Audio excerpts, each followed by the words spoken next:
কারণ আমরা মুসলমানের জাতি এমন জাতি, আমাদের আওয়াজ শুনলে বেঈমানের হাত থেকে তলোয়ার পড়ে যায়। কথা বলেন ঠিক কিনা?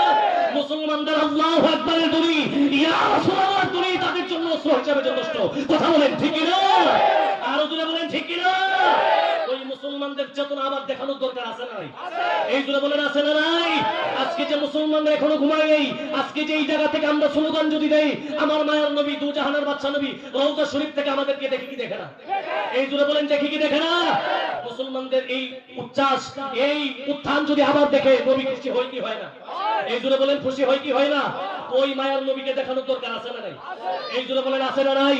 তো যদি নবীকে দেখাইতে চান দুই হাত তুলেন, আল্লাহকে দেখাই দেন, ফেরেশতারা ক্যামেরা করতেছে, একটা নারে দেন, নারে তাকবীর, নারে রিসালাত, আহলে সুন্নাত ওয়াল জামাত, মায়ার নবী যেখানে, জিন্দা নবী যেখানে, হায়াতুন নবী যেখানে, শাস্ত্র যেখানে, বইতে হেগে লাগে দিচ্ছে সারা দিন আমরা বইতে নাম ধরে কই আমরা নাই এবিতে থাকে না দিনে আছে আছে এরকম কিছু মানুষ আছে শাস্ত্র না গেলে রাত খেলা ঘুমো ধরে না, আছে না নাই?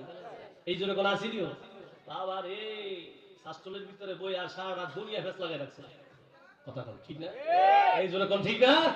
শাস্ত্র ভালো মানুষ বই খায় নাও, যে খায়া কাম নাই আদাইরা দরবার এর বাড়ি দরবার হের বাড়ি তারে হেবে শাস্ত্র বইতে। কথা কোন ঠিক না? এই জন্য বলেন ঠিক না? তো আমরা মুসলমান জাতি, আমাদের অযথা সময় নষ্ট করার সময় নাই। আমরা এমন জাতি, আমাদের এক একটা সময়ের